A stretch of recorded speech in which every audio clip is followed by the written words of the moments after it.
Hello friends, आज आपण या व्हिडिओमध्ये बघणार आहोत फिजिक्स या विषयाचा चॅप्टर नंबर 2, तो म्हणजे units and measurement. Units and measurement. ठीक आहे. आपण लास्ट व्हिडिओमध्ये फिजिकल वर्ड बघितलं होतं, ज्यामध्ये आपल्याला नेमकं सायन्समध्ये काय काय शिकायचं आहे याबद्दल डिस्कशन केलं होतं. नेमकं सायन्स कशाला म्हणायचं, फिजिक्स कशाला म्हणायचं, या फिजिक्समध्ये नेमकं वेगवेगळ्या कोणत्या कोणत्या कन्सेप्ट आहेत. जवळपास आपण सर्वच्या सर्व सिलेबस डिस्कस केला होता. काय काय बघायचं हे फिजिकल वर्ल्डमध्ये आपण पाहिलं होतं. तर फिजिक्समध्ये 11वी आणि 12वीला तुम्हाला दोन्ही वर्षाला मिळून जवळपास सर्वच्या सर्व फिजिक्स तुम्हाला टाकलेलं आहे, पण ते सर्वच्या सर्व वरवरचं फिजिक्स आहे. तर ह्या फिजिक्समध्ये आपण सर्वप्रथम जो चॅप्टर पाहणार आहोत, चॅप्टर नंबर 2, 11चा आणि महत्त्वपूर्ण चॅप्टर, ज्याच्यावर नीटमध्ये कंपल्सरी 1-2 प्रश्न विचारले जातात. तो म्हणजे काय, तर units and measurement. Units and measurement. Friends, जर आपण विचार केला की तुम्ही जर समजा 7वी, 8वी, 9वी, 10वी या 4 वर्षामध्ये जे तुम्ही सायन्समध्ये शिकला आहात, त्यामध्ये फिजिक्स या विषयाचे जवळपास बरेचसे विद्यार्थी असेल, हे काय करतात तर फिजिक्सचे जे काही चॅप्टर्स आहेत ते सहसा ऑप्शनमध्ये टाकतात. कारण ते थोडेसे लेंदी असतात, कन्फ्युजन असतात, ज्याच्यामध्ये युनिट्स असतात, फॉर्म्युलेज असतात, प्रॉब्लेम्स असतात. आणि त्यामुळे बऱ्याचदा हे चॅप्टर्स मुलं ऑप्शनमध्ये टाकतात आणि बायो आणि केमिस्ट्रीचं त्या ठिकाणी थोडंसं स्ट्रॉंगली प्रिपरेशन करतात. मग तिथं या 4 वर्षामध्ये हे वीक राहिलेलं जो सब्जेक्ट आहे तो पुढे आपल्याला 11th आणि 12thमध्ये सेपरेट विषय असल्यामुळं थोडासा त्रास होतो समजून घ्यायलाही आणि समजायलाही. ह्या विषयामध्ये हा विषय स्टडी करत असताना यामध्ये अल्जेब्रा असेल, यामध्ये त्या ठिकाणी जॉमेट्री असेल, म्हणजे बीजगणित असेल, भूमिती असेल, याचा फार मोठ्या प्रमाणात या ठिकाणी यूज आहे फिजिक्समध्ये. कारण नीटच्या सिलेबसमध्ये, नीटच्या एक्झाममध्ये आपण जर बघितलं तर जवळपास 45 क्वेश्चन्स असतात फिजिक्सचे. त्यापैकी 43 ते 42 क्वेश्चन्स न्यूमेरिकल बेस असतात, म्हणजे प्रॉब्लेम असतात. आणि हे प्रॉब्लेम तुम्हाला सोडवायचे असतात 45 मिनिटामध्ये, नियर अबाउट 45 मिनिट्स. म्हणजे एका मिनिटामध्ये एक प्रॉब्लेम जवळपास सोडवायचा असतो. आणि हे जरा त्या ठिकाणी जे विद्यार्थी वीक आहेत न्यूमेरिकल्समध्ये ना, किंवा त्या ठिकाणी भूमितीमध्ये जे वीक्स आहे, वीक स्टुडंटला हे जमत नाही. आणि मग त्यांनी जर आतापासूनच जर चांगलं प्रिपरेशन केलं, वही पेन घेऊन आपण जे व्हिडिओ बघणार आहोत या व्हिडिओमध्ये व्यवस्थित लिहून घेतलं, तर त्यांना हे नक्कीच सोपं जाईल. हां, पण त्याच्यासोबत तुम्हाला एक काम करावं लागेल. ते म्हणजे काय, तर तुम्हाला त्या ठिकाणी मी जे जे सांगेल होमवर्क्स ते तुम्हाला पूर्ण करायचं आहे. कारण मी आतापासून त्या ठिकाणी तुम्हाला वर्कशीट द्यायला सुरुवात करेन, ज्या तुम्ही त्या ठिकाणी व्यवस्थित वर्कशीट लिहून घ्यायच्यात, त्याचं सोल्युशन व्यवस्थित लिहून घ्यायचे आणि आपले स्वतःचं ओन नोटबुक प्रिपेअर करायचं आहे, बनवायचं आहे. तर तुम्हाला हा विषय थोडासा सोपा जाईल, नसता फार टफ जाईल. कारण मी परत एकदा सांगतो, physics is the king and mathematics is the queen. ज्या ठिकाणी मॅथ संपतं तिथून पुढे सुरू होतं physics. And physics is the such a subject which is a king maker. तो किंग मेकर आहे. ज्याला फिजिक्स सोपं गेलं तो विद्यार्थी त्या ठिकाणी नीटमध्ये सक्सेस होतो, कारण तो किंग मेकर आहे. त्यामुळं सायन्सचा जर समजा किंग असेल तर तो म्हणजे फिजिक्स आहे. इट इज अ ब्रँच, ठीक आहे, of science. It is a branch of science, पण ती फार महत्त्वाची आहे. चला तर पाहूया आपण त्या ठिकाणी युनिट्स अँड मेजरमेंट, ज्यामध्ये आपण सर्वप्रथम पाहूया फिजिकल क्वांटिटी.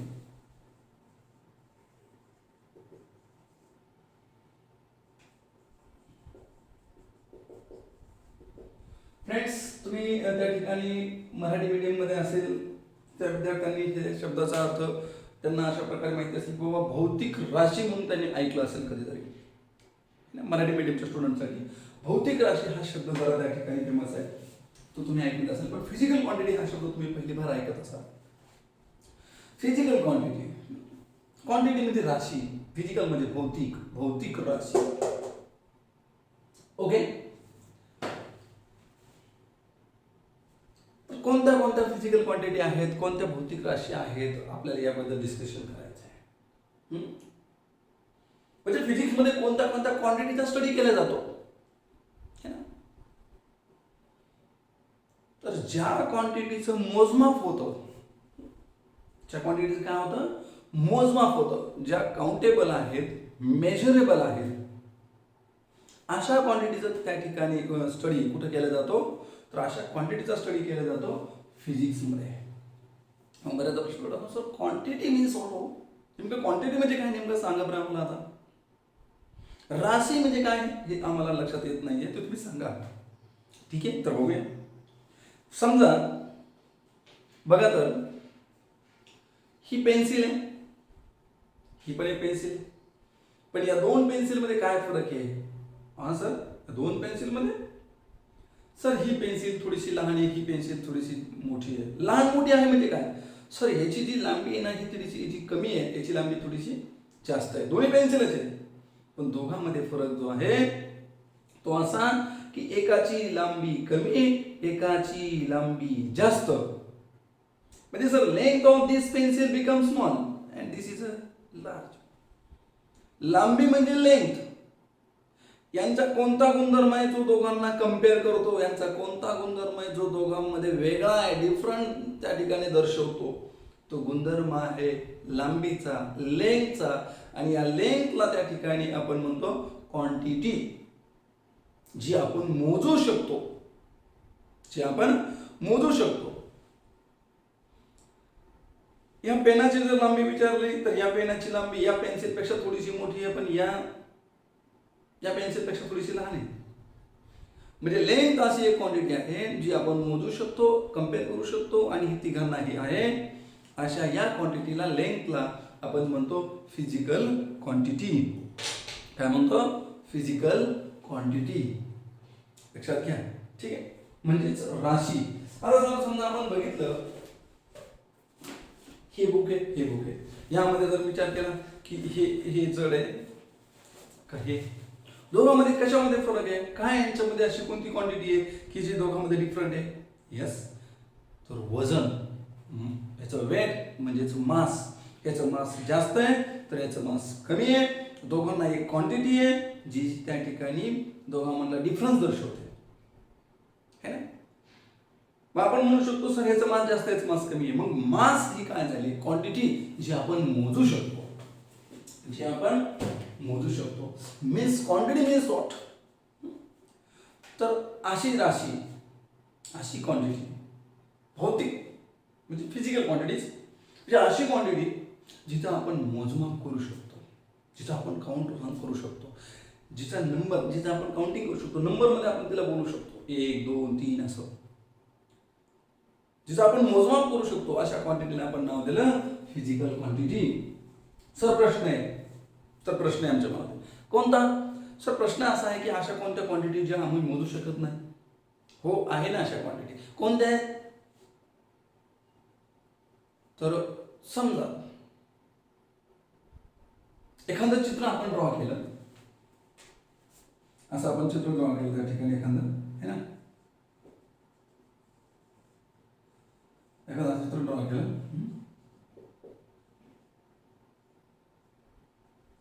असं चित्र ड्रॉ केलं आपण, है ना.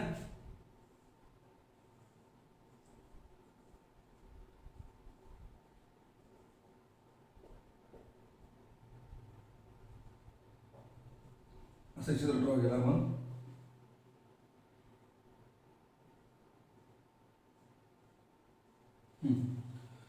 तर या चित्रामध्ये समजा मी तुम्हाला प्रश्न केला की सर सांगा की या ठिकाणी या चित्रामध्ये कोणतं चित्र छान आहे. ठीक आहे, तर बरेच जण म्हणजे सर या मुलीचं चित्र खूप छान काढलं, मुली चित्र छान आहे. मग माझा पुढचा प्रश्न आहे किती छान आहे, मोजू शकता, सांगू शकता.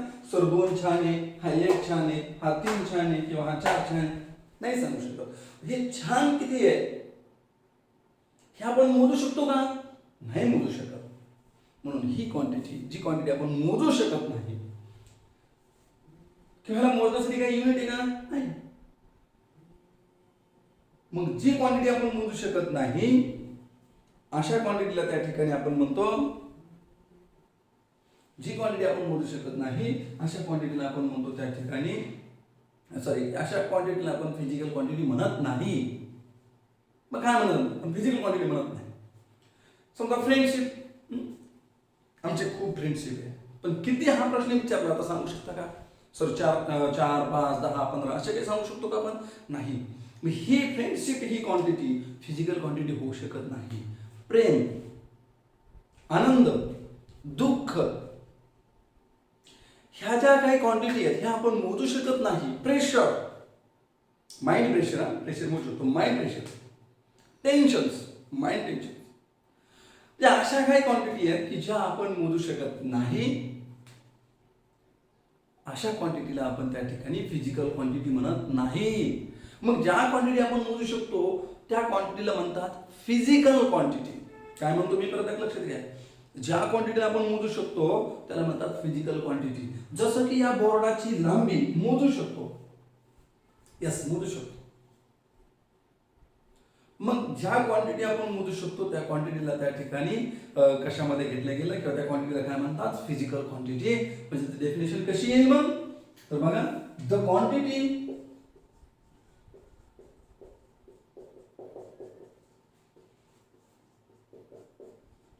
which can measurable and countable and which obey the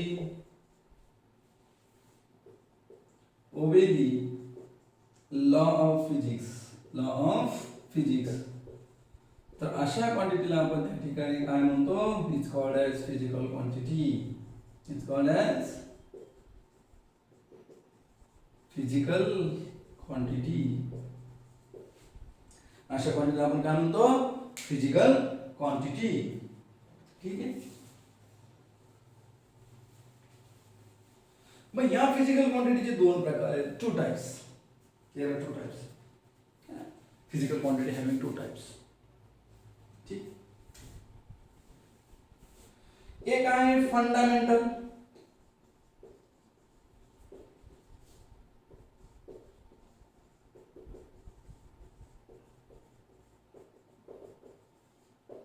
है ना.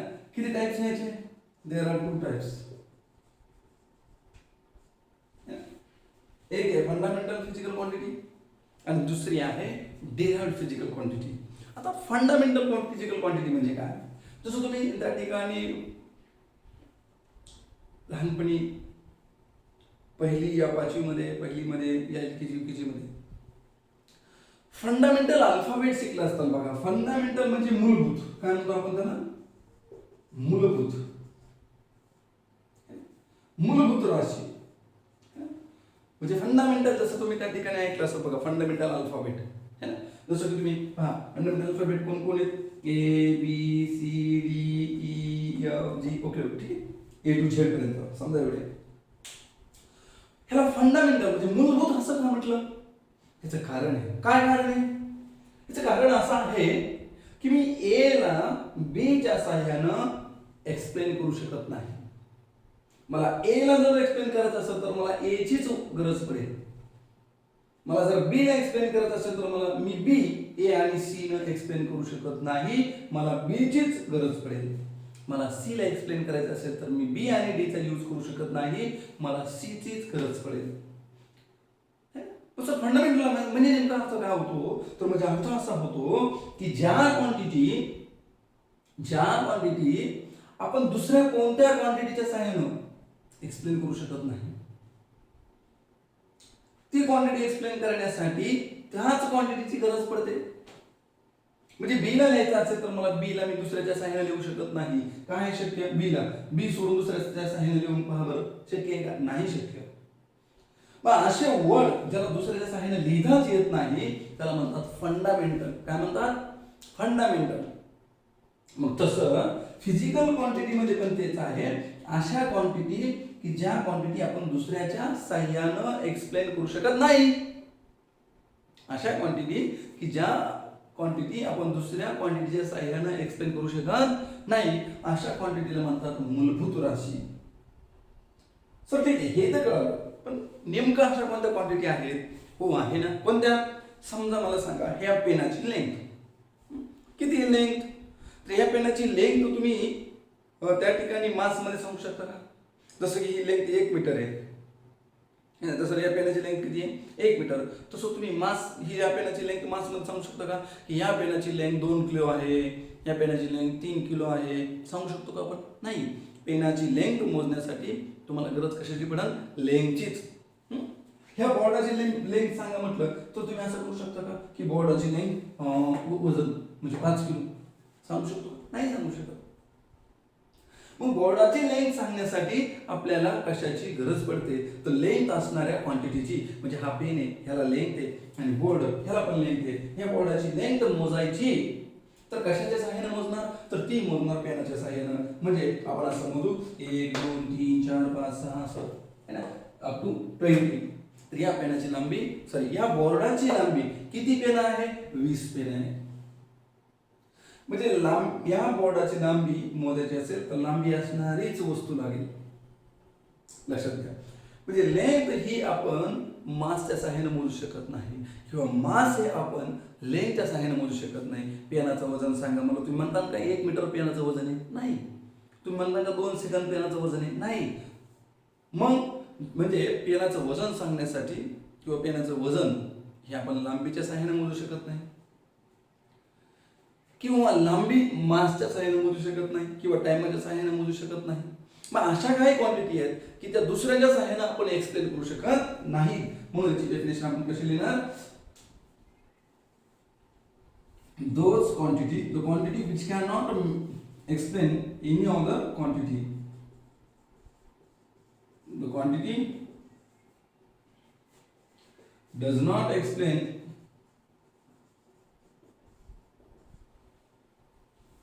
using any other quantity. Using any other quantity.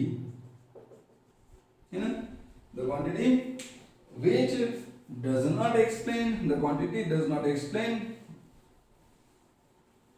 using any other quantity, है ना. अशा quantity, the quantity which does not explain किंवा the quantity does not explain, इथे which शब्द वापरा, which does not explain using any other quantity is called as fundamental quantity. कोणत्या quantity म्हणू शकतो आपण? Fundamental quantity. ह्याला और मध्ये पण एक डेफिनेशन लिहिता येते बघा. The quantity which does not depends on the quantity. और मध्ये काय लिहिता येईल? The quantity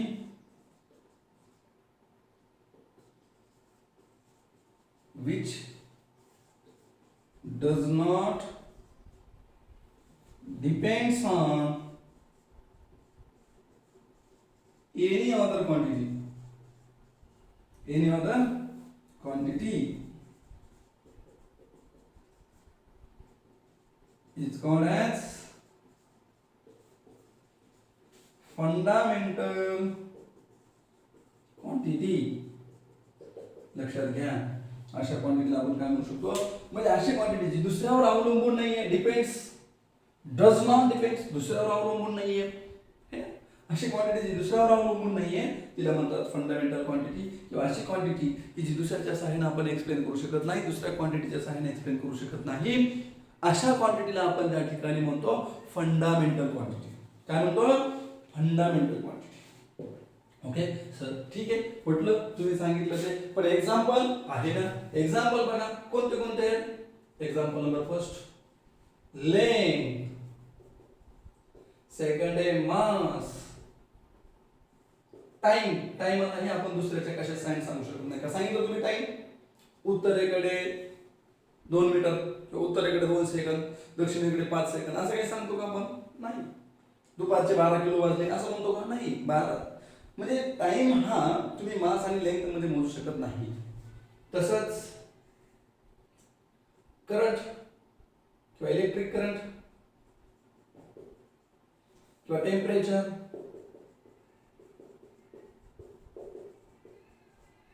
तसंच पहा इलेक्ट्रिक करंट ध्यानात ठेवा आता,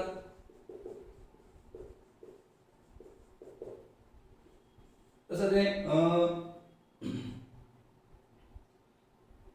अमाउंट ऑफ सबस्टन्स,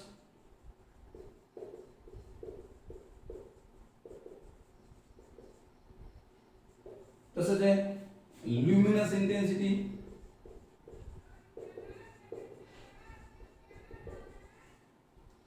है ना, ल्युमिनस इंटेन्सिटी. तर हे जे काय आहे, ह्या क्वांटिटी ज्या आहेत, ह्या क्वांटिटी कोण आहेत? Fundamental quantity. मग सर डिराइव्ड क्वांटिटी काय आहेत ते आपण बघूया. तर ह्या 7 काय झाल्या? Fundamental quantity. काय झाल्या ह्या? Fundamental quantity. ठीक आहे, तर एवढं लिहून घ्या. तर बघा, डिराइव्ड क्वांटिटी, कोणत्या quantity? Derived quantity. Okay, derived quantity. तर मग डिराइव्ड क्वांटिटी कोणाला म्हणायचं? तर अशा quantity, the quantity which depends on fundamental quantity. Further explanation, त्यांच्या एक्सप्लेनेशनसाठी ज्या क्वांटिटी दुसऱ्या क्वांटिटीवर डिपेंड्स आहेत त्या क्वांटिटीला काय म्हणायचं? डिराइव्ड. डिराइव्ड म्हणजे डिराइव्ह करणं. फॉर एक्झाम्पल मला सांगा, समजा या ठिकाणी आपण जर विचार केला की गेवराई, तर गेवराई या शब्दामध्ये, गेवराई हा शब्द तयार झाला, वर्ड तयार झाला, पण कोणापासून? तर जी हे फंडामेंटल आहे, ई हे फंडामेंटल आहे, ओ हे फंडामेंटल आहे, आर पण फंडामेंटल, ए पण फंडामेंटल आणि आय पण फंडामेंटल. म्हणजे हा प्रत्येक त्या ठिकाणी जो वर्ड आहे, अल्फाबेट आहे, हा फंडामेंटल आहे. आणि या फंडामेंटल पासून तयार झालं एक नाव, एक वर्ड, आणि त्याला आपण म्हणतो डिराइव्ड. काय म्हणतो आपण त्याला? डिराइव्ड. जसं की औरंगाबाद,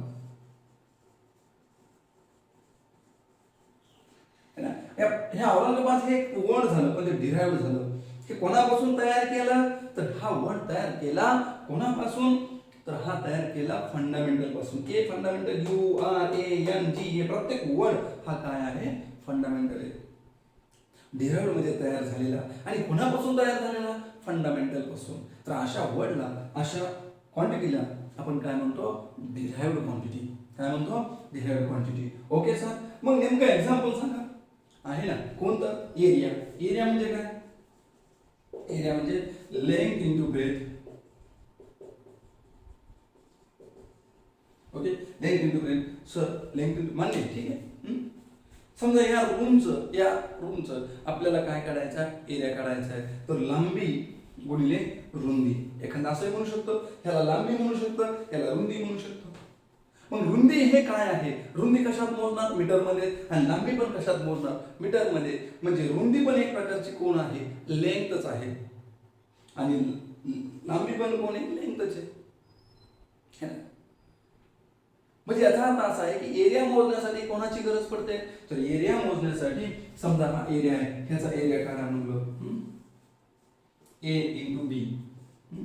मग ही लांबी किती आहे? ए. आणि ह्या साईडची लांबी किती आहे? बी. म्हणजे ही पण एक कोण आहे? लेंथच आहे. ही पण एक कोण आहे? लेंथच आहे.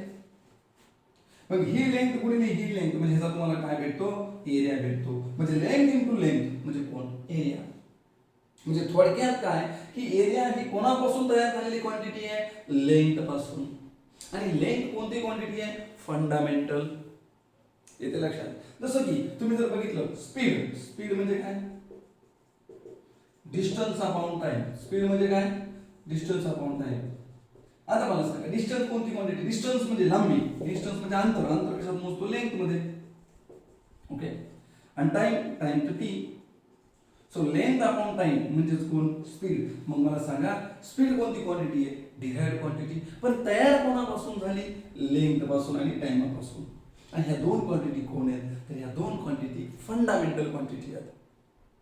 म्हणजे ही जी क्वांटिटी आहे तयार झाली फंडामेंटल पासून. कोणापासून तयार झाली? फंडामेंटल पासून. आणि म्हणून या स्पीडला आपण म्हणतो डिराइव्ड क्वांटिटी. म्हणजे अशा क्वांटिटी ज्या कोणापासून तयार झालेल्या आहेत? फंडामेंटल पासून. The quantity which can be which depends on the quantity which depends on, है ना, the quantity which depends on, है ना, any other किंवा any other म्हणा किंवा any other fundamental quantity.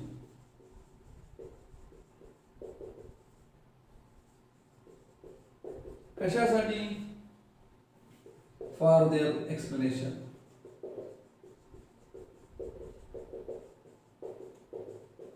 For their explanation. आणि अशा प्रकारच्या क्वांटिटीला आपण काय म्हणतो? Derived quantity. काय म्हणतो? Derived quantity. लक्षात घ्या. ठीक आहे.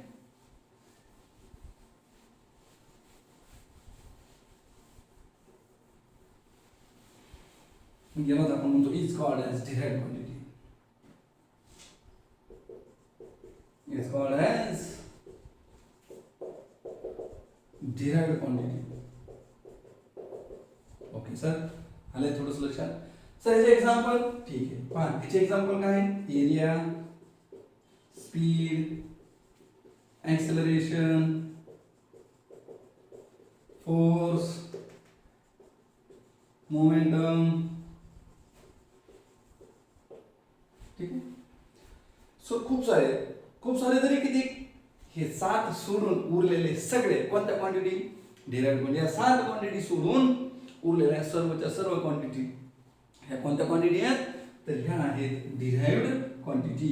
यामध्ये अजून एक काही अँगल नंतर वाढले गेले काही क्वांटिटी फंडामेंटल मध्ये, ते म्हणजे अँगल आणि दुसरा आहे सॉलिड अँगल, है ना. म्हणजे कोणी एवढ्या ह्या 9 क्वांटिटी सोडून बाकीच्या सगळ्या क्वांटिटी कोणत्या आहेत? बाकीच्या सर्व क्वांटिटी ह्या डिराइव्हड क्वांटिटी आहेत. ठीक आहे. मग ह्या 9 ध्यानात ठेवा. उरलेल्या सर्व क्वांटिटी कोणत्या असतील? डिराइव्हड. ध्यानात कोणत्या ठेवायच्या? 9. ह्या 9 कोण आहेत? फंडामेंटल. उरलेल्या कोणत्या आहेत? डिराइव्हड. लक्षात असू दे. ठीक आहे. 7 ध्यानात 9 ध्यानात ठेवा. उरलेल्या डिराइव्हड क्वांटिटी आहे. येते लक्षात सगळ्यांच्या? सो एवढं पॉज करून लिहून घ्या.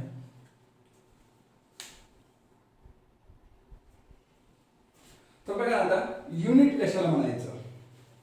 युनिट काय माहितीये का?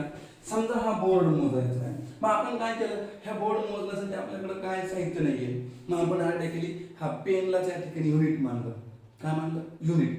आणि मग ह्या पेनाला समजा आपण ह्या बोर्डाला मोजायला सुरुवात केली आणि आपण असं मोजलं त्या ठिकाणी 15, 20. समजा पेन किती भरले? बोर्डाचे 20. म्हणजे हा बोर्ड या पेनापेक्षा किती पट आहे? तर हा बोर्ड या पेनापेक्षा 20 पट आहे. किती पट आहे? 20 पट. समजा मला हा बोर्ड बनवून आणायचा आहे, तर मला एवढाच बोर्ड पाहिजे, मी बनवून आणणार. मग मी काय केलं?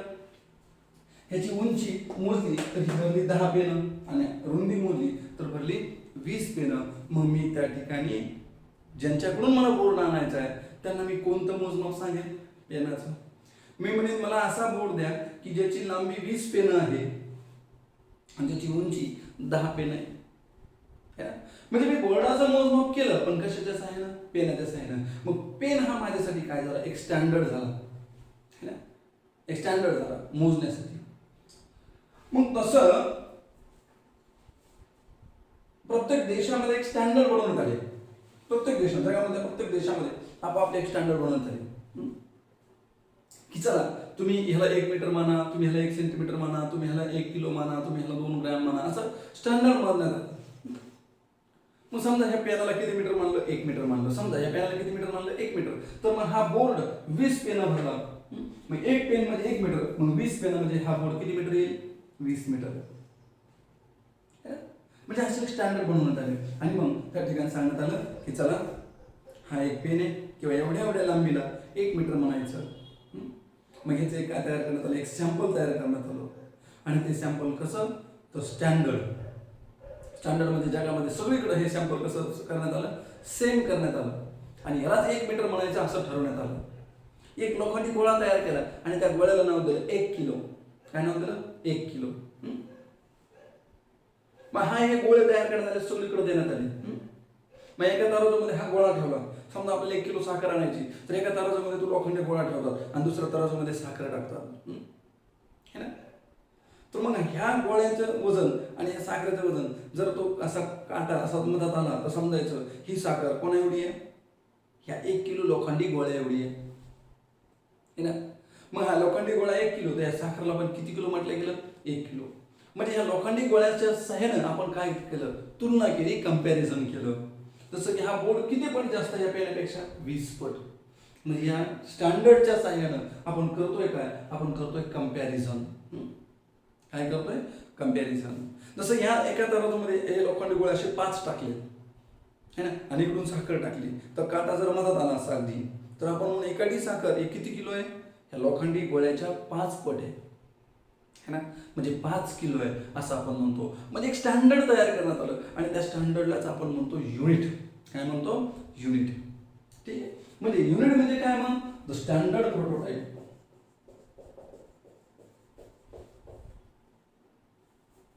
स्टँडर्ड प्रोटोटाइप म्हणजे sample. Standard prototype of physical quantity.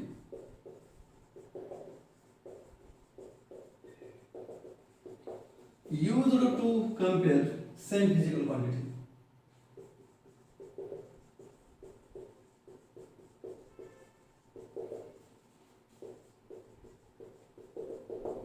Used to compare same physical quantity. हे एक स्टँडर्ड प्रोटोटाइप आहे आणि ज्याच्या सहाय्याने आपण सेम फिजिकल क्वांटिटी त्या ठिकाणी काय करतो, कंपेअर करतो आणि यालाच आपण काय म्हणतो, इज कॉल्ड ॲज युनिट असं म्हणतो. काय म्हणतो, युनिट. म्हणजे युनिट कोण आहे, तर बेसिकली स्टँडर्ड प्रोटोटाइप आहे जो तुम्ही आम्ही तयार केलेला आहे आणि तो स्टँडर्ड एक्स तयार करून तो सगळीकडे वाटण्यात आला आणि त्याला काय म्हणायचं ठरलं, त्याला 1 मीटर म्हणायचं ठरलं है ना. एक स्टँडर्ड प्रोटोटाइप, एक सॅम्पल आहे. ठीक आहे. अशा प्रकारे युनिट ठरलं गेलं. सो ह्याला आपण म्हणतो unit. It is a standard prototype. 1 kilo जगामध्ये सगळीकडे जा कसं असणार, सेम, कारण तो सॅम्पल सगळीकडे वाटण्यात आलेला आहे आणि ते एक स्टँडर्ड प्रोटोटाइप आहे, एक स्टँडर्ड सॅम्पल आहे ना. गेवड्यात 1 किलो वेगळा, बीडमध्ये वेगळा असं काही नाही, सगळीकडं सेम. ठीक आहे. आणि म्हणून या स्टँडर्ड प्रोटोटाइप, या स्टँडर्ड सॅम्पलला आपण म्हणतो युनिट. मग या युनिटचे 2 types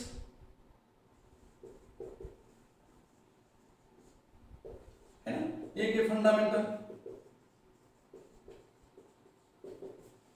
fundamental unit. Okay. Fundamental unit म्हणजे काय, जे फंडामेंटल क्वांटिटी मोजण्यासाठी वापरले गेले त्या युनिटला म्हणायचं fundamental quantity. The unit which is used to measure the fundamental quantity.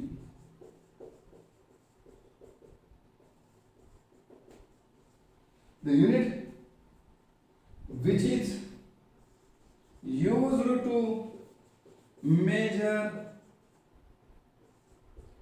fundamental quantity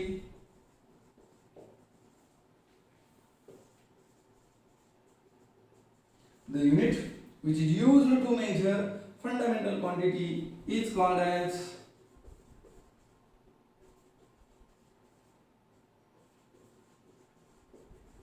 fundamental unit. Example, समजा लेंथ आहे, कोणती क्वांटिटी आहे, फंडामेंटल, याचं युनिट त्या ठिकाणी मीटर. ठीक आहे. अजून आपण आता या ठिकाणी बघा, समजा मास आहे, याचं युनिट किलोग्रॅम. टाइम आहे, याचे युनिट सेकंद. ठीक आहे. तसंच टेम्परेचर आहे, याचे युनिट केल्विन. इलेक्ट्रिक करंट आहे,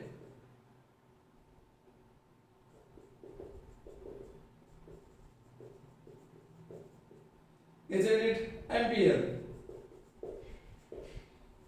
ठीक आहे. म्हणजे फंडामेंटल क्वांटिटीचे युनिट जे काय असतील त्या युनिटला आपण नाव दिलं फंडामेंटल युनिट. काय नाव दिलं, फंडामेंटल युनिट. फंडामेंटल क्वांटिटीचे युनिट फंडामेंटल युनिट. काय म्हणतो मी, फंडामेंटल क्वांटिटीचे युनिट फंडामेंटल युनिट. ओके. तसंच डेराइव्ड क्वांटिटीचे युनिट डेराइव्ड युनिट. लक्षात घ्या, हे पॉज करून एवढं लिहून घ्या. तर आपण आता पाहूया डेराइव्ड युनिट. काय पाहिजे, डेराइव्ड युनिट.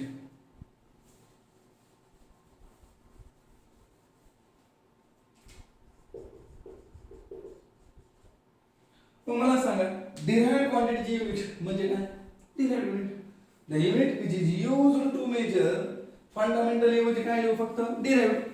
लक्षात येत आहे? सो डिराइव्हड है ना. The unit which is used to measure derived quantity is called as derived unit.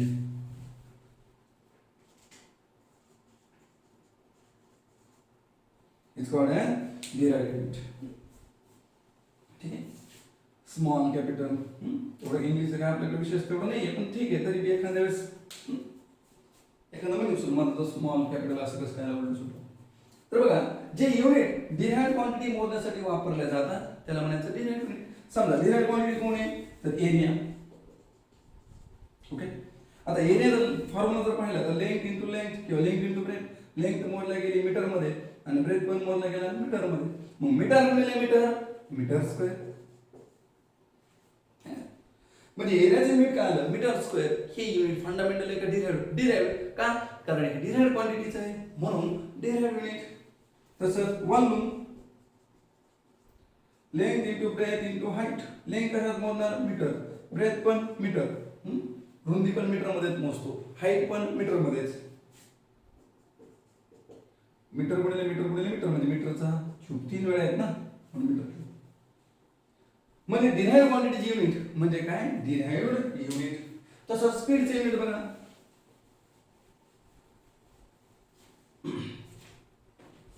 Speed है ना. स्पीडचा फॉर्म्युला काय आहे डिस्टन्स अपॉन टाइम. डिस्टन्स कशात मोजतो मीटर मध्ये. टाइम कशात मोजतो सेकंद. मग मीटर पर सेकंद याला वाचतो कसं मीटर पर सेकंद है ना. मीटर पर सेकंद हे कोणाचं युनिट झालं तर हे झालं डिराइव्हडचं. आणि कोणापासून तयार झालं फंडामेंटल पासून. Metre fundamental second fundamental. पण दोघांचं मिळून जे युनिट आहे ते काय आहे डिराइव्हड. कारण हे कोणत्या क्वांटिटीचे युनिट हे डिराइव्हड क्वांटिटीचं. लक्षात घ्या. तर ह्याला आपण कोणतं युनिट म्हणतो डिराइव्हड युनिट. ठीक आहे. फंडामेंटल युनिट मोजण्यासाठी फंडामेंटल क्वांटिटी मोजण्यासाठी वापरलेले unit fundamental unit. Derived quantity मोजण्यासाठी वापरलेले युनिट डिराइव्हड युनिट. ठीक आहे. आता ह्या युनिट ची काही सिस्टीम्स आहेत. त्याची unit systems that is a unit system ते आपण बघूया. ओके.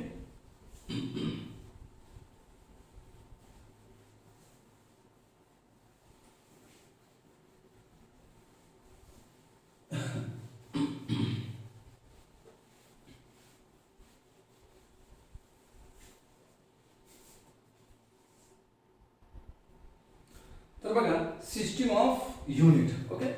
सिस्टीम ऑफ युनिट म्हणजे युनिटच्या पद्धती. ब्रिटनमध्ये वेगळी पद्धत होती, फ्रान्समध्ये वेगळी होती, जपानमध्ये वेगळी होती, रशियामध्ये जर्मनीमध्ये वेगळी आणि इंडियामध्ये वेगळी होती. इंडियामध्ये तर पद्धतीचे विचारच करू नका. ठीक आहे. पहिल्या हातावर होतं 12 हाती 4 हाती.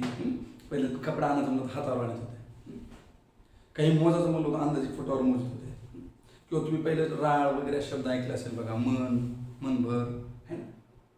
आता निघलेत क्विंटल टन पण आता तुम्ही मन पाहिली आदली आठा. ठीक आहे. तर अशा प्रकारच्या पद्धती पहिल्या भारतामध्ये होत्या है ना ज्या तेवढ्या काही परफेक्ट मेजरमेंट मध्ये नव्हत्या.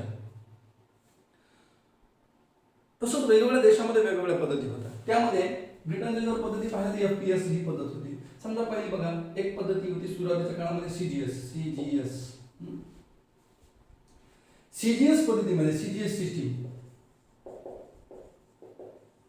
यामध्ये लेंथ मोजत होते सेंटीमीटर मध्ये.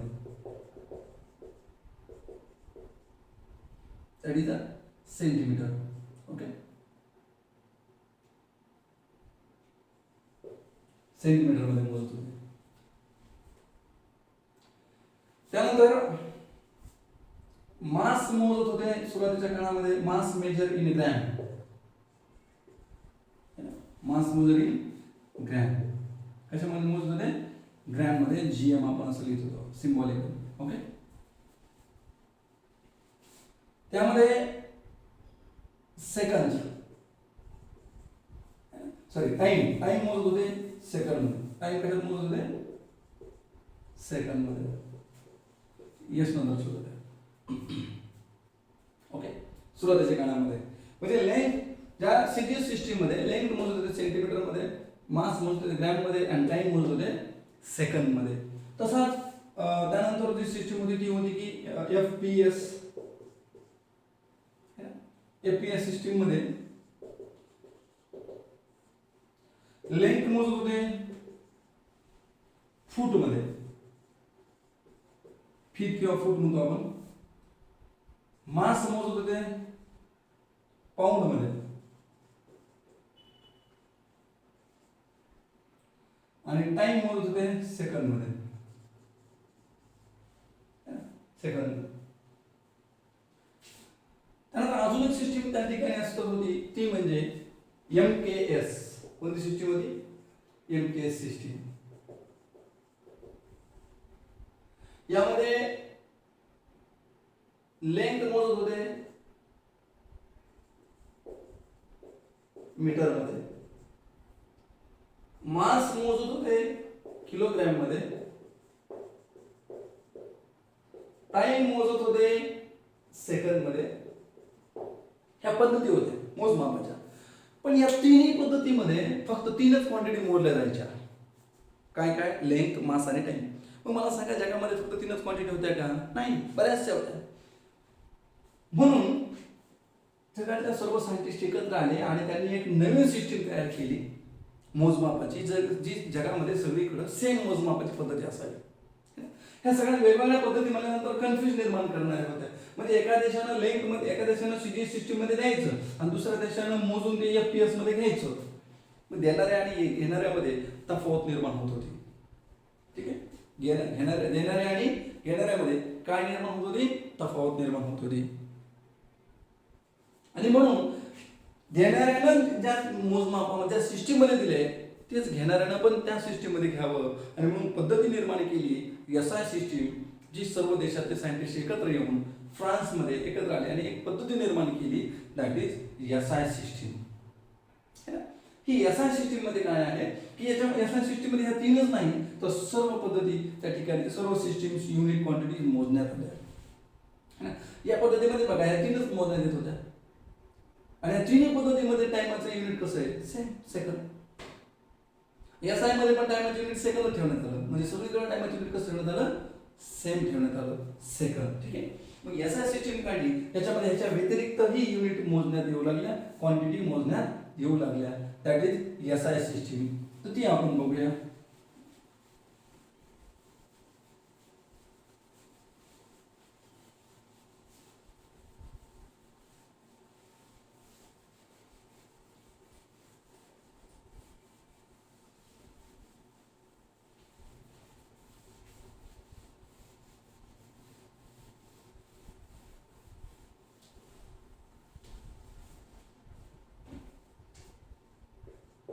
एसआय युनिट सिस्टीम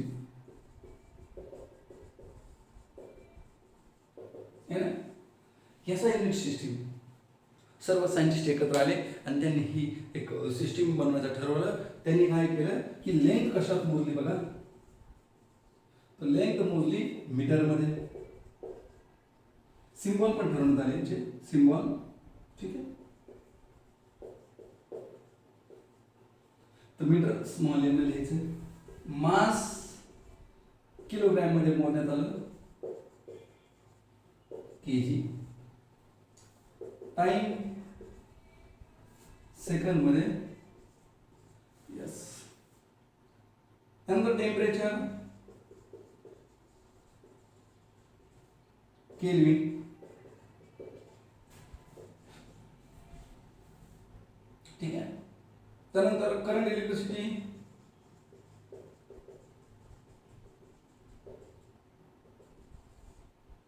एम्पियर मध्ये. ठीक आहे.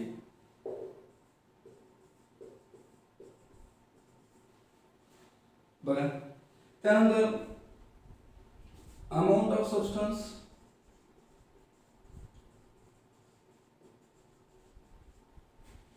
मोल मध्ये. लुमिनस इंटेन्सिटी,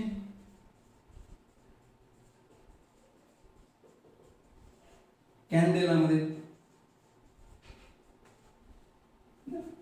कॅन्डेला मोल सिम्बॉल MOL, कॅन्डेला CD. तर लक्षात घ्या SI स्टँडर्डनं अशा प्रकारे त्याचे सिम्बॉल ठरवले आणि त्याचे युनिट पण ठरवले है ना. कॅन्डेला म्हणजे काय केलं त्यांनी, हा हे युनिट कसं बनलं, कॅन्डेला म्हणजे चमक पण मोजता येते. अमाऊंट ऑफ सबस्टन्स म्हणजे एखाद्या लिक्विडमध्ये किंवा एखाद्या सबस्टन्समध्ये किती अमाऊंटमध्ये आहे म्हणजे कशामध्ये मोजलं, मोलमध्ये. केमिस्ट्री म्हणजे आपण मोल सिस्टीम वापरतो है ना, रिॲक्शन वगैरे करण्यासाठी जे मोल सिस्टीम वापरतो ते that is amount of substance. Current electricity म्हणजे करंट जो आपण म्हणतो इलेक्ट्रिक करंट जो आहे तोही मोजता आला, तो कशात मोजला, एम्पियरमध्ये. टेम्परेचर तापमान, थंडपणा, गरमपणा तोही मोजण्यात आला आणि तो कशात मोजण्यात आला, केल्विनमध्ये. ठीक आहे, हे काय आहे नंतर आपण याचा पण डिटेलमध्ये अभ्यास करायचा आहे. ठीक आहे, पण सध्या जर तुम्हाला काय ध्यानात ठेवायचं आहे, कोण कशात मोजल्या गेलं, हे युनिट तुम्हाला त्या ठिकाणी बाय हार्ट झाले पाहिजेत, पाठ झाले पाहिजे है ना. तुम्हाला लिहून याची प्रॅक्टिस करायची, एवढे युनिट तुम्हाला ध्यानात ठेवायचे. तसे तर सगळे ध्यानात ठेवायचे. जसे जसे त्या ठिकाणी फिजिक्सचं चॅप्टर पुढे जसं जातो तसं तुम्हाला नवीन नवीन युनिट, क्वांटिटीज, फॉर्म्युले माहीत होतील आणि हे सर्व तुम्ही त्या ठिकाणी व्यवस्थित लिहून घ्यायचं आहे. जसं जसं त्या ठिकाणी क्वांटिटी येतील तसं तसं तुम्ही त्या ठिकाणी लिहून घेत चला है ना. म्हणजे त्या पद्धतीनं तुम्हाला शिकण्यासाठी एकदम सिंपल होऊन जाईल. ठीक आहे, अजून काय केलं, 6 महिन्यानंतर लक्षात आलं सायंटिस्टच्या की अरे 2 गोष्टी आहेत ज्या आपण मोजू शकतो, ज्याला दुसऱ्याच्या सहाय्यानं मोजता येत नाहीत. त्या 2 कोणत्या आहेत, तर त्यांना लक्षात आलं की एक आहे ल्युमिनस इंटेन्सिटी, सॉरी अँगल. ह्या युनिटला म्हणतात सप्लिमेंटरी युनिट. काय म्हणतात, सप्लिमेंटरी युनिट.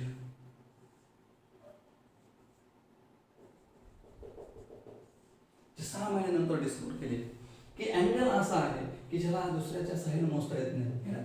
समजा या 2 पेन्सिल आणि या दोघांमध्ये हा जो अँगल आहे हा मासमध्ये मोजता येईल का, नाही. सेकंदमध्ये नाही, लेंथमध्ये नाही. मग याला मोजण्यासाठी एक नवीन युनिट पाहिजे हे सायंटिस्टच्या लक्षात आलं आणि मग त्यांनी ह्या दोघांमधला अँगल मोजण्यासाठी एक युनिट शोधलं आणि ते म्हणजे काय, तर ते शोधलं रॅडियन. काय शोधलं, ह्या शॉर्टमध्ये सिम्बॉलिकली कसं लिहितात, रॅड. याचा symbol radian.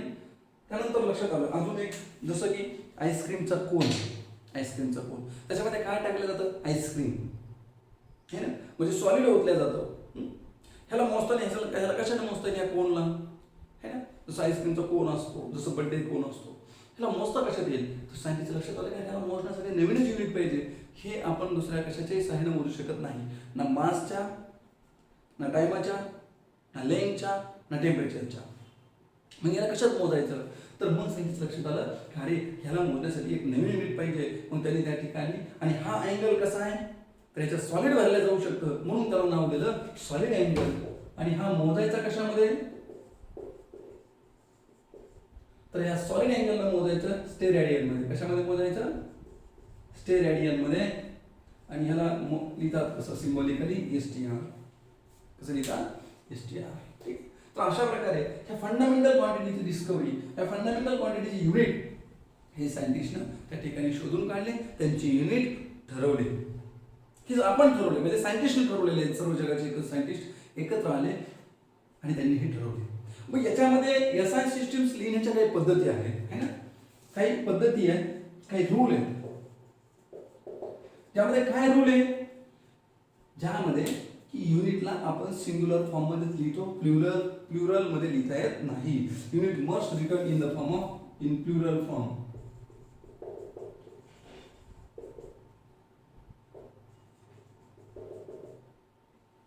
Must written in singular form. म्हणजे सर हे कळलं नाहीये, म्हणजे असं की 1 मीटर जरी असेल, 1 मीटर, 1 मीटरला 1 मीटरच लिहिता येईल. समजा 2 असेल तरी पण त्याला काय लिहिता येईल, 2 मीटर असंच लिहिता येईल. 1 मीटर, 2 असेल तरी पण 2 मीटर, 10 असेल तरी पण 10 मीटर. नाही तर एखादं असं करेल, 1 मीटर आहे म्हणून 1 मीटर, 10 असेल म्हणून 10 मीटर्स करेल. म्हणजे याला असं लिहिल मीटर्स. प्लुरल फॉर्म मध्ये लिहिता येत नाही, मग कसं लिहावं लागतं, सिंग्युलर फॉर्म मध्ये. ओके. आणि जर समजा सायंटिस्टचं नाव असेल, if the unit start from the unit is the name of scientist, unit is the name of scientist, then this unit write then the first word of this unit write in small letter. म्हणजे समजा टेम्परेचरचे unit बघा बरं, टेम्परेचरचे unit काय kelvin, पण kelvin हे एका व्यक्तीचं नाव आहे, केल्विन हे सायंटिस्टचं नाव आहे. म्हणजे केल्विन हे युनिट ठरवल्या गेलं सायंटिस्टच्या नावावरून, पण इथं हे युनिट म्हणून वापरलं की नाव म्हणून, सायंटिस्टचं नाव म्हणून नाही, इथं युनिट म्हणून वापरलं आहे का सायंटिस्टचं नावच, पण ते काय म्हणून वापरलं, युनिट म्हणून. हा जर तो सायंटिस्टचं नाव म्हणून वापरलं असतं तर सुरुवातीचं अक्षर कशामध्ये लिहायचं असतं, कॅपिटलमध्ये, पण युनिट म्हणून वापरलं म्हणून सुरुवातीचं अक्षर कशामध्ये लिहायचंय, स्मॉल लेटरमध्ये लिहायचंय. केल्विनचं कसं लिहायचं, स्मॉल. हा, त्याचा सिम्बॉल मात्र कसा लिहायचा, कॅपिटलमध्ये. जर एखादं युनिट हे सायंटिस्टचं नाव असेल तर त्याचा सुरुवातीचा शब्द हा स्मॉल लेटरमध्ये लिहावा आणि तो जो सिम्बॉल कॅपिटल लेटरमध्ये लिहावा, है ना. तर रूल नंबर सेकंड काय आहे, if any unit is a name of scientist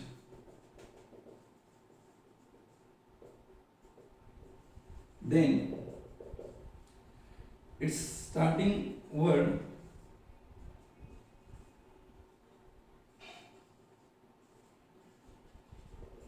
written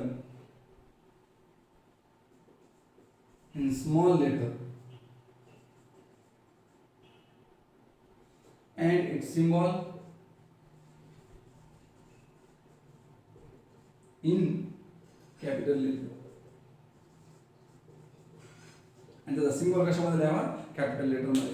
मी एकदम पुस्तकी भाषेत लिहिलं नाही, आपल्याला समजून आपल्याला सोप्या पद्धतीनं जसं आपल्याला जमत तशा पद्धतीनं मी लिहिलं, हे तुम्हाला सगळ्यांना लक्षात यावं यासाठीच. ठीक आहे, पुस्तकामध्ये फार स्टँडर्ड भाषा वापरलेली असते, मी सिम्पल. म्हणजे दोन रूल फार महत्वाचे आहेत. एक तर युनिट सिंग्युलर फॉर्ममध्ये लिहावं, है ना. जर समजा 10 किलो असेल आणि 1 किलो असेल, 1 किलोला 1 किलोच म्हणतात केजी, आणि 10 किलोलाही केजीच म्हणतात. 10 आहे म्हणून 10 किलोच असं नाही म्हणायचं, फक्त केजीच म्हणतात. ठीक आहे.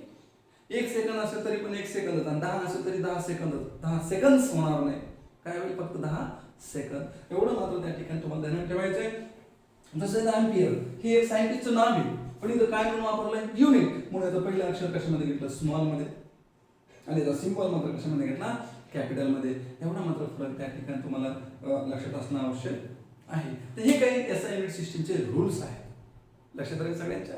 तर एवढं पॉज करून याची इन्फॉर्मेशन एवढी लिहून घ्या. ठीक आहे.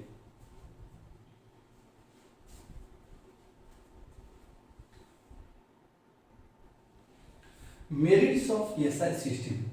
याचे मेरिट्स काय आहेत, तर it is a rational system. ही कशी सिस्टीम आहे, रॅशनल सिस्टीम.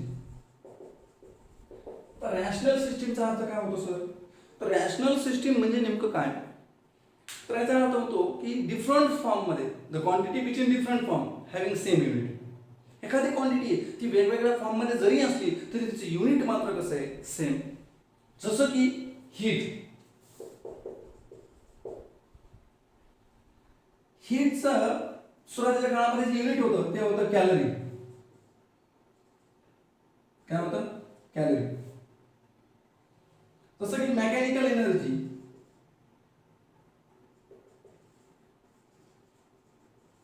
मेकॅनिकल एनर्जी हिचं युनिट होतं त्या ठिकाणी जूल.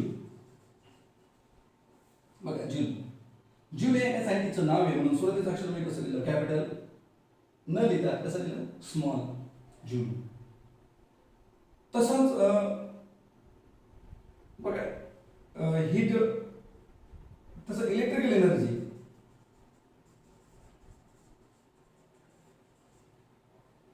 किलोवॅट पर आवर असो. जे की लाईट बिल आपल्याला येतं ना ते किलोवॅट पर आवर मध्ये असतं, की किती तास किती वॅट एनर्जी वापरली त्यानुसार बिल येतं आपल्याला, किलोवॅट पर आवर नुसार. ठीक आहे. अशा प्रकारे युनिट होते सुरुवातीला.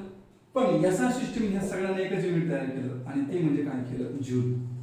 काय केलं, जूल. म्हणजे ही एनर्जी आहे आणि डिफरंट फॉर्म मध्ये, पण सगळ्यांसाठी याने युनिट मात्र कसं ठेवलं, एकच है ना. म्हणजे अशी क्वांटिटी एसआय सिस्टीम मध्ये एकाच क्वांटिटीला वेगवेगळ्या फॉर्म मध्ये जरी असलं तरी पण युनिट मात्र कसं ठेवलं, सेम ठेवलं आणि मोजमापाला कसं झालं, सोपं झालं. म्हणजे काय म्हणतो आपण मग त्या ठिकाणी, the quantity in different form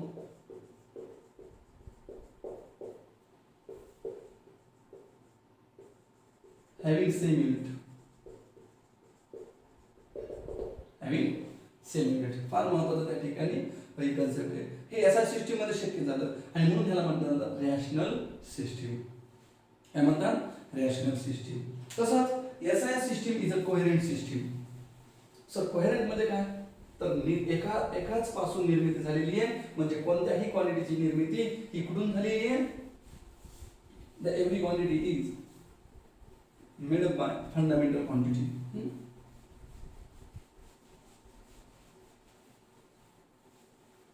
काय आहे, कोहेरेंट सिस्टीम.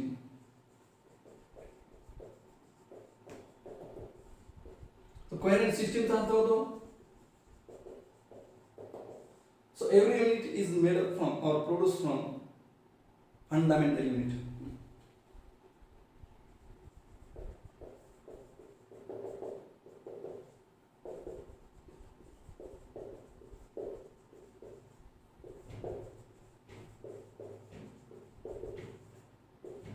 म्हणजे कोणतंही युनिट हे जूल असेल, कोणतंही युनिट असू द्या, हे कोणापासून तयार झालंय, फंडामेंटल पासून. समजा एरियाचं युनिट काय आहे, मीटर स्क्वेअर, पण तयार कोणापासून झालंय, मीटर पासून. समजा स्पीडचं युनिट काय आहे, मीटर पर सेकंद, पण मीटर हे पण फंडामेंटल आहे आणि सेकंद पण फंडामेंटल आहे. म्हणजे कोणतं युनिट असो हे तयार कोणापासून झालंय, फंडामेंटल युनिट पासून. म्हणून SI system is a coherent system. कोणती सिस्टीम आहे, कोहेरेंट सिस्टीम आहे. ही प्रत्येक युनिट हे कशापासून तयार झालंय, फंडामेंटल पासून. प्रोड्यूस म्हणा किंवा डिराइव्ड म्हणा, derived from, every unit derived from, every unit derived from fundamental unit. हे तर अशा सगळ्यांच्या. त्यानंतर it is a metric system. Metric system म्हणजे काय की ही सिस्टीम 10च्या मल्टिप्लाय मध्ये आहे, मीटर किलोमीटर असं. ठीक आहे. हे this system is in the multiplication of 10. 10च्या पटीत ही सिस्टीम चालते, 10च्या पटीत. ठीक आहे. म्हणून या ठिकाणी ह्याला काय म्हणतात, सिस्टीम म्हणतात metric system. So SI system is a metric system excepting time. कारण टाइम हा 7च्या पटीत चालतो, 60 सेकंद, 60 मिनिट, 1 तास असं. म्हणजे हे 7च्या पटीत चालणारा टाइम कोण आहे, म्हणजे वाढ होते ते युनिटमध्ये, ते 7च्या पटीत होते. आणि म्हणून टाइम सोडून बाकी सगळ्या सिस्टीम ह्या कोणत्या आहेत, मॅट्रिक सिस्टीम मध्ये. टाइम सोडून सर्व क्वांटिटी ह्या कशामध्ये आहेत, मॅट्रिक सिस्टीम मध्ये, म्हणजे मल्टिप्लिकेशन ऑफ 10. ओके. त्यानंतर last one, it is universally accepted. He system जगामध्ये सगळीकडे ऍक्सेप्ट केलेली आहे ना.